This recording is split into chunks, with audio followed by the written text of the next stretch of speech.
स्वामी जी, दूध कौन से जानवर का सबसे अच्छा होता है? बेटी, दूध तो भैंस का ही सर्वोत्तम होता है। फिर तो आपको भैंसशाला चलानी चाहिए स्वामी जी। आप गौशाला चलाते हैं और दूध भैंस का सबसे अच्छा बता रहे हैं। वो इसलिए बेटी, क्योंकि आपने दूध के विषय में पूछा है और दूध भैंस का ही उत्तम होता है। तो फिर गाय का दूध स्वामी जी? बेटी, गाय का दूध दूध नहीं, अमृत होता है। और हमारे लिए गाय जानवर नहीं, हमारी माँ है। वो कैसे स्वामी जी? बेटी, हमारे शास्त्रों में स्पष्ट उल्लेख है, गावो विश्वस्व मातरः, गाय संपूर्ण विश्व की माता है।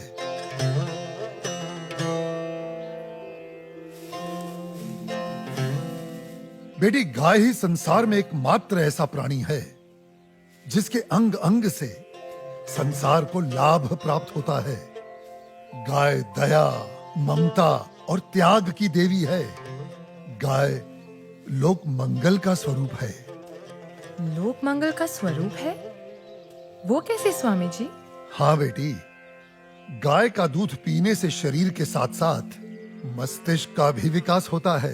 गाय के दूध में 8 प्रकार के प्रोटीन्स, 6 प्रकार के विटामिन्स, अनेकों प्रकार के एमिनो एसिड्स और न जाने कितने प्रकार के दुर्लभ तत्व प्राप्त होते हैं। It's a complete and wholesome food. ये मानव शरीर के प्रत्येक रोगों के लिए वरदान है। इसीलिए ये अमृत है। अब तुम गौमूत्र को ही ले लो। गौमूत्र बेटी अद्भुत औषधि है और हमारे आयुर्वेद में तो कई सारी जीवन रक्षक दवाएं गौमूत्र को केंद्रित करके ही बनाई जाती हैं। अच्छा। क्या आपको पता है, अमेरिका अपनी दवाइयां बनाने के लिए काऊ यूरिन इंडिया से ही इंपोर्ट करता है। रियली? अब आओ गोबर पर। काऊ डंग, जिसका अज्ञानी लोग बहुत मजाक उड़ाते हैं, वही गोबर ईंधन और खाद यानी कोल और मैन्योर का काम करता है। It's a natural fuel and fertiliser. आपको पता है बेटी, गांव के कच्चे घरों की दीवारों पर गोबर लेपने से उन पर सूर्य की सख्त और विषाक्त किरणों का असर ही नहीं होता। ओह। बेटी, हमारे शास्त्रों में कहा गया है कि गाय के खुरों से उड़ी धूल यानी गोधूली अपने मस्तक पर लगाना तमाम तीर्थों में स्नान करने के बराबर है।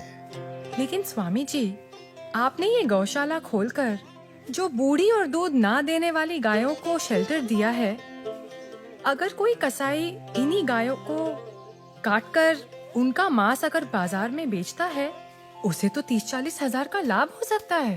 लेकिन आपने तो इन बूढ़ी गायों को शरण देकर उसके पेट पर तो लात मार दी है। उस बेचारे का तो रोजगार छिन गया है स्वामी जी। हम कितने एहसान फरामोश हो गए हैं बेटी। चलो आज एक कैलकुलेशन करते हैं। एक गाय 20 से 25 साल जीती है। वो अपने जीवन काल में 15 साल हर रोज 15 से 20 लीटर दूध देती है। इसका मतलब एक साल में हुए तकरीबन 7,000 लीटर दूध और 15 साल में हुए 1,05,000 लीटर दूध। अब आप अंदाजा लगा लो, 1 लीटर दूध कितने का बिकता है और 1,05,000 लीटर दूध कितने का बिकेगा। अब तुम वैसे ही गोबर और गौमूत्र का भी गणित जोड़ लो। तुम्हारी आंखें फटी और खुली रह जाएंगी कि एक गाय अपने पूरे जीवन काल में कितने करोड़ों रुपए मनुष्य को कमा कर देती है। बेटी, अनेक इंडस्ट्रीज काऊ डेयरी और उसके बाय प्रोडक्ट्स पर टिकी हुई हैं। और ये गणित यहीं खत्म नहीं होता बेटी। उसकी मृत्यु के उपरांत उसकी चमड़ी, उसकी अस्थियां भी काम में आती हैं। उससे भी लोग पैसे कमाते हैं। आप 30-40 हजार रुपयों की खातिर उस ममता की मूर्त को जीवित काट कर व्यापार करने की बात कर रही हो, उसे खाने की बात कर रही हो। और कितना त्याग, कितना उपकार चाहिए एक प्राणी से।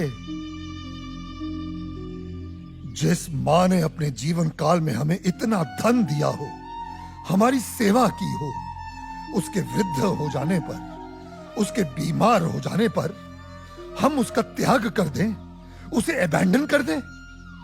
धिक्कार है ऐसी सोच को। बेटी अपनी मां के वृद्ध हो जाने पर उसे बेचा नहीं जाता, उसे काटा नहीं जाता, उसकी सेवा की जाती है। मैं आपकी बात से सहमत हूँ स्वामी जी, लेकिन आपका पॉइंट ऑफ व्यू प्रेजुडिस भी तो हो सकता है, क्योंकि आप एक हिंदू हैं। ओ मैडम जी, आप बिल्कुल गलत बोल रही हैं। मैं एक मुसलमान हूँ और मेरा नाम इस्लाम मुन्ना शेख है और मैं इस आश्रम का ग्वाला हूँ और हमारे कुरान पाक में कहीं भी गाय के गोश्त को खाना नहीं लिखा है। हम हिंदुस्तान में रहते हैं। अगर गाय हिंदुओं की माँ है तो गाय हमारी भी माँ है। तो इसका मतलब आप भी गौ हत्या के खिलाफ हैं? 100%। हम हिंदुस्तान में गौ हत्या नहीं होने देंगे।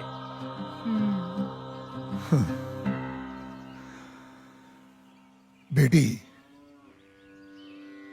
जितनी भी बीमार, लाचार और दूध ना देने वाली गाय हैं, जिन्हें हमारे अपने ही हिंदुओं ने अपने निजी स्वार्थ के लिए त्याग दिया है, हम उन सब गायों को अपने यहां शरण देंगे, उनकी सेवा कर उनका ऋण चुकाएंगे। पादरी साहब मुबारक हो। आदिवासियों के 4 गांव, सबसे बात हो गई है। सब धर्म परिवर्तन के लिए तैयार हैं।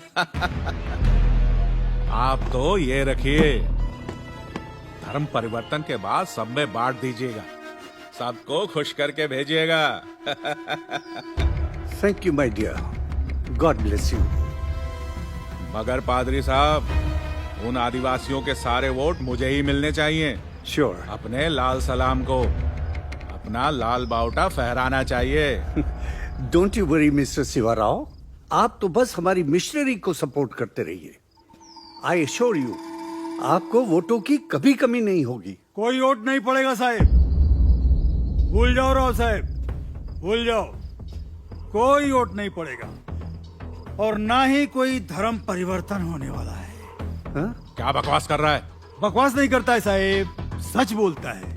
एक नया साधु आया है, पूरा दिन सनातन धर्म का प्रचार करता है, भंडारा लगाता है और ये आदिवासी बैठ के उसका बात सुनते। ये पत्रकार लोग खूब इंटरव्यू कर रहे हैं उसका, और भाई उसका कन्विंसिंग पावर इतना जबरदस्त है कि कोई भी दूसरा धर्म घंटा अपनाएगा।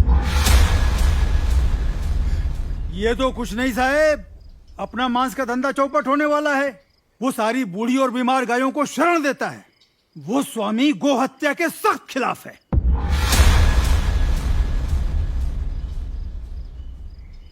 शिवा साहिब, इन्हीं गायों को तो हम खरीदते, इन्हीं का तो मांस बेचते। आपको पता है, उसकी गौशाला में मुसलमान काम करते हैं और हमारे कसाई घर में कई कसाईयों ने गाय काटने से इनकार कर दिया है।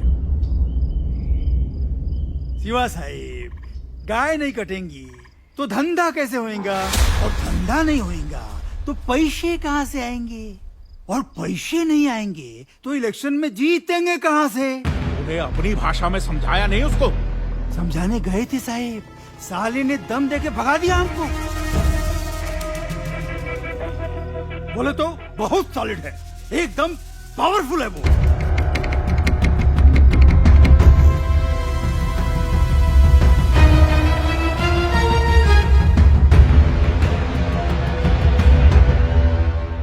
स्वामी जी, आप तो सेक्युलर हैं, लेकिन आपके हिंदू धर्म में ये जो कास्ट सिस्टम है, जात पात, भेदभाव, ऊंच नीच, इसके बारे में आपको क्या कहना है? हाँ बेटी, इन्हीं बुराइयों ने तो हमारे सनातन धर्म को कलंकित कर दिया है और मैं बेटी इसका सख्त विरोध करता हूं। लेकिन बेटी, क्या तुम जानती हो, ये ब्राह्मण, क्षत्रिय, वैश्य और शूद्र जातियां नहीं हैं, ये 4 वर्ण हैं और इन 4 वर्णों का विभाजन जन्म के आधार पर नहीं, कर्म के आधार पर किया गया है। समाज की उत्कृष्ट व्यवस्था के लिए, गवर्नेंस के लिए स्वयं मनुष्य ने इन वर्णों को बनाया है। बेटी, जो तेज बुद्धि वाले थे उन्हें पूजा पाठ, पठन पाठन, यज्ञ हवन और ज्ञान का प्रचार सौंपा गया, वे ब्राह्मण कहलाए। जो बलिष्ठ और शक्तिशाली थे उन्हें समाज की रक्षा का भार सौंपा गया, वे क्षत्रिय कहलाए।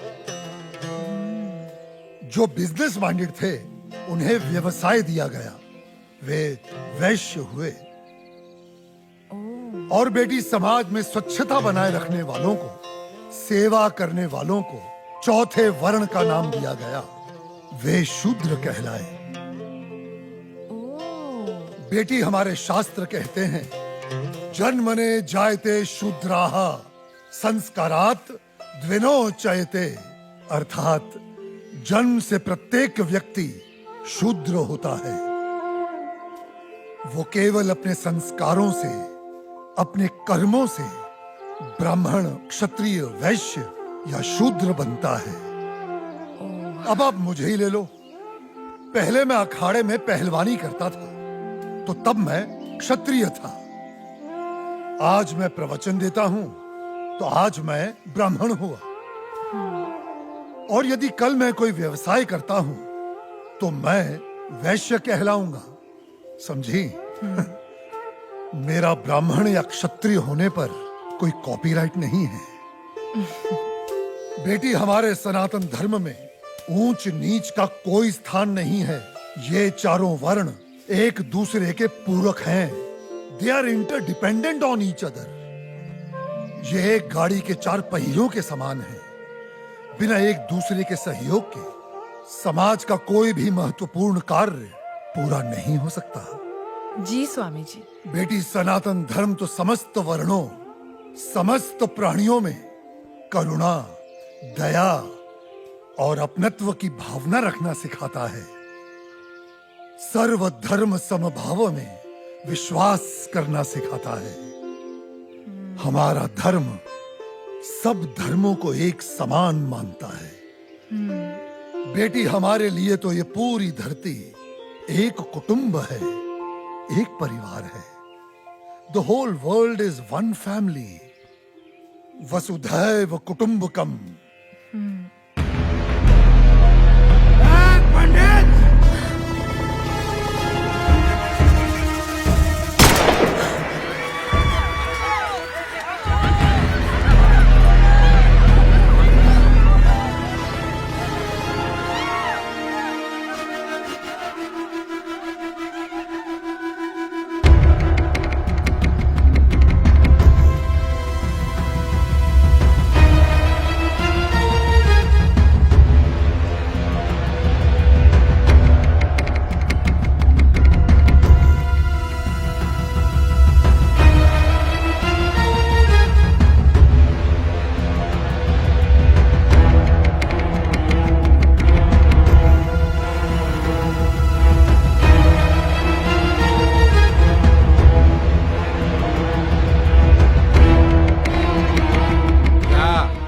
क्या रहा है यहाँ पर? हाँ, चल क्या रहा है यहाँ पर?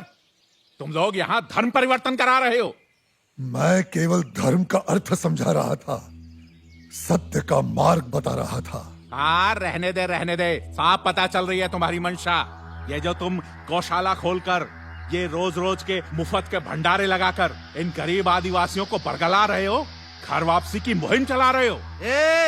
लाल बौटे के ठेकेदार, गलत। यहाँ पे कोई घर वापसी नहीं हो रही है, कोई धर्म परिवर्तन नहीं हो रहा है। मैं खुद एक मुसलमान हूँ और इस आश्रम में नमाज अदा करता हूँ। स्वामी जी ने आज तक मुझे कभी नहीं रोका है। तुम लोग गलत अफवाहें फैला रहे हो। ए मुन्ना, चुप रह, चुप। तू चुप रहे। क्या तुम लोग हिंदू मुसलमान बोल बोल के हम में दरार पैदा कर रहे हो?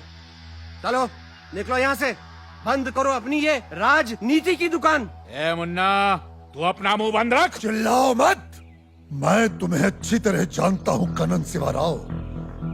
जिस प्रकार तुम सनातन धर्म के विरुद्ध इन भोले भाले आदिवासियों के हृदय में जहर इंजेक्ट कर रहे हो और अपनी वोटों की खातिर पैसा बांट बांट कर इनका धर्म परिवर्तन कर रहे हो, ये सब अब नहीं चलेगा। ए स्वामी, तू जानता भी है कौन है ये?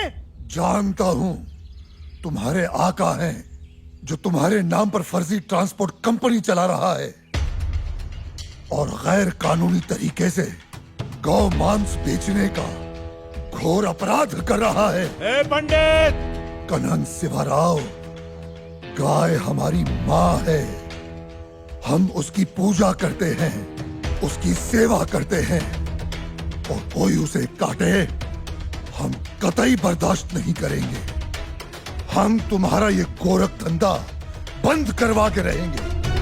ए, तू हमारा धंधा बंद करवाएगा? हाँ?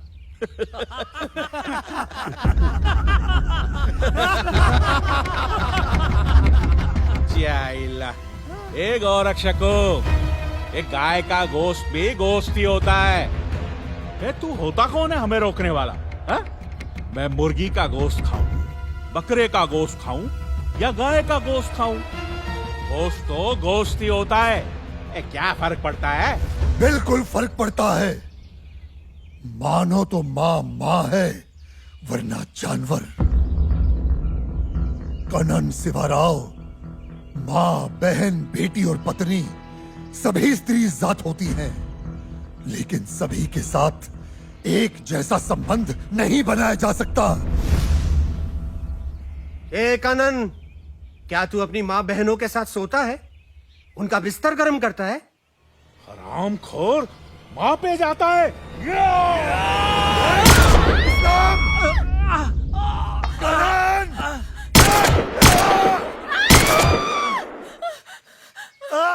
ये हमारे दलित भाइयों को भड़का रहे हैं, उनका धर्म परिवर्तन करा रहे हैं।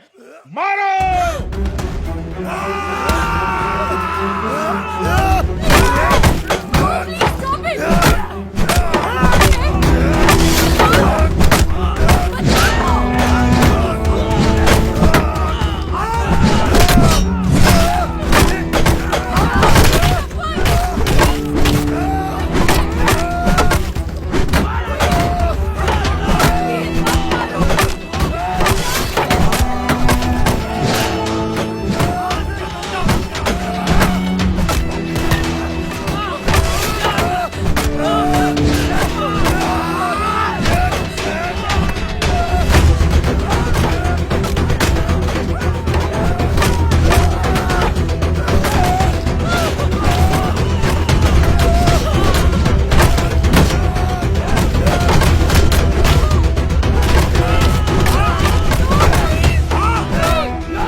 ब्राह्मण को कमजोर मत समझ।